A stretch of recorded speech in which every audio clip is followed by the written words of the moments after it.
bem-vindos ao Mundo na Zona, esse espaço aqui no canal do Zona Curva em que a gente discute sobre os últimos acontecimentos da política internacional toda semana. Eu sou Giovana Branco, eu sou doutoranda em Ciência Política e mestre em Relações Internacionais e hoje eu tô aqui para falar sobre 4 temas que foram relevantes nos jornais de todo mundo nesses últimos dias. Agora a gente vai falar sobre o outro assunto que provavelmente é o mais comentado aqui no Mundo na Zona desde a criação do programa, que é justamente sobre a Ucrânia. O conflito entre a Rússia e a Ucrânia vai alcançar no dia 24 de fevereiro desse ano, então daqui a alguns dias, o seu marco de 2 anos, um conflito que inicialmente parecia que seria muito rápido, chega agora nesse marco surpreendente de tempo.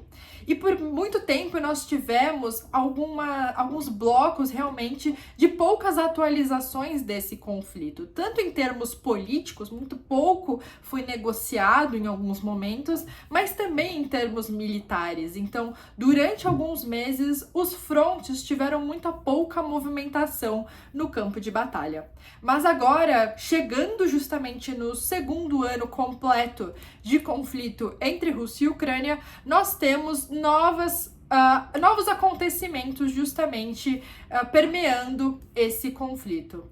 E o primeiro deles que eu gostaria de falar aqui hoje é sobre a aprovação de um pacote de ajuda financeira realizado pela União Europeia. A União Europeia aprovou um pacote de 50 bilhões de euros de ajuda financeira para a Ucrânia, um dinheiro que deveria ser utilizado para a reconstrução do país no momento pós-guerra. Essa aprovação foi muito importante no sistema internacional porque ela conviveu por algum tempo com a ameaça do veto da Hungria. Esse tipo de aprovação na União Europeia deve ser realizada por consenso.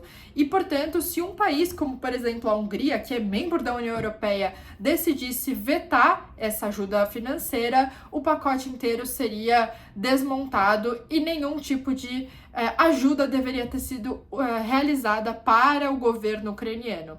No ano passado, o Viktor Orbán levantou uma série de objeções a essa ajuda financeira à Ucrânia e, inclusive, ameaçou vetar esse pacote numa eventual votação que ocorreria entre os membros da União Europeia. Atualmente, o Viktor Orbán é um dos principais aliados da Rússia dentro da União Europeia, é hoje o líder europeu mais próximo do Putin, com certeza.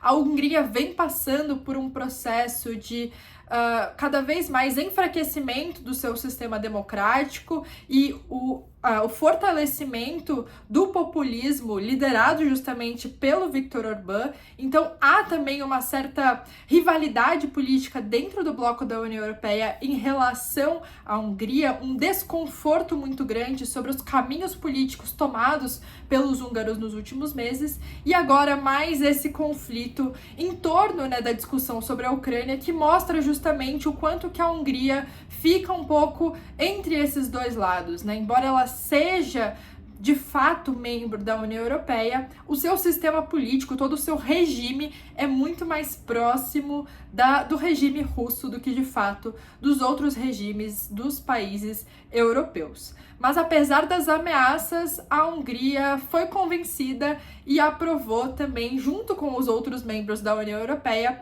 esse pacote de ajuda financeira à Ucrânia. Lembrando que esse pacote não tem o objetivo de auxiliar a Ucrânia a combater a Rússia.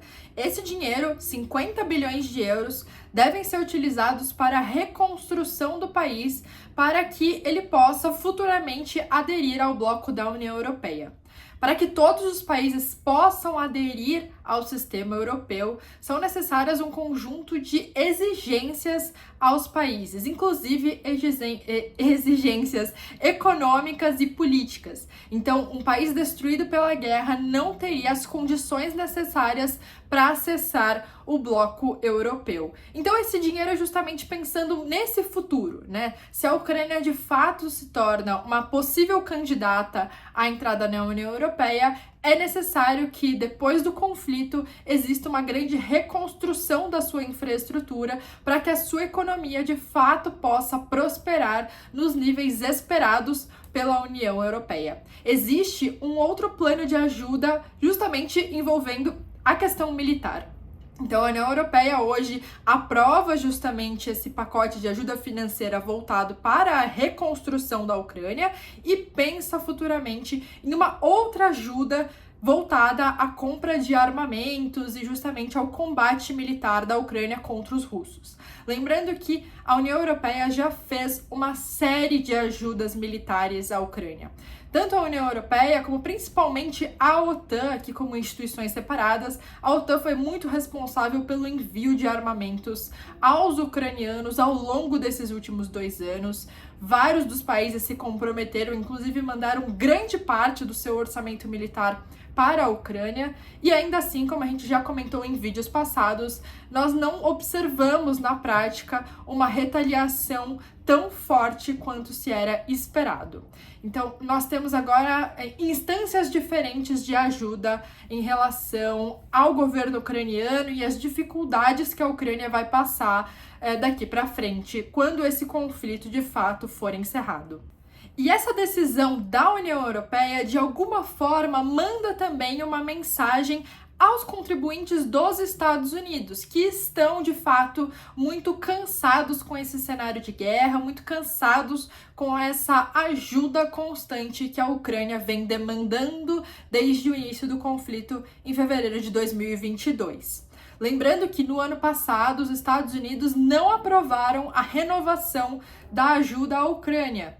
Então, agora, essa ajuda aprovada pela União Europeia pode ser a motivação de novas discussões no Congresso norte-americano, justamente para retomar esse apoio, tanto militar quanto financeiro, aos ucranianos. De alguma forma, mostra que os europeus, inclusive por estarem muito mais próximos do conflito, estarem muito observando aquilo de fato no seu continente, mantém ainda alguma preocupação um pouco mais profunda com o futuro da Ucrânia. Já os Estados Unidos, que estão separados, inclusive em termos geográficos, acabam se preocupando menos com o que vai acontecer com a Ucrânia pós-guerra. É interessante, portanto, que nesse cenário em que a gente vai chegando aos 2 anos do conflito e que existe esse cansaço generalizado em relação aos acontecimentos na região entre Rússia e Ucrânia, a gente comece agora, no sistema internacional como um todo, a vislumbrar o que vai acontecer depois da guerra. Por muito tempo, a negociação para esse fim parecia até mesmo impossível, né? A gente pensava muito sobre o desenvolvimento do conflito em si. E agora nós temos visto, pelo menos alguns países, dando sinais de que talvez fosse interessante começar a pensar depois do conflito, no pós-guerra, e o que vai acontecer tanto com a Ucrânia, que está ali um país devastado no meio do continente europeu, e também como que vamos lidar com os russos justamente nesse pós-conflito. O vídeo de hoje foi isso, eu espero que vocês tenham entendido e gostado desses temas. Se vocês tiverem qualquer sugestão para os temas da semana que vem, por favor, deixem aqui nos comentários, e também, se surgirem qualquer dúvida a respeito dos temas que eu comentei hoje, também comentem aqui, que eu sempre respondo vocês. Muito obrigada e até o vídeo da semana que vem.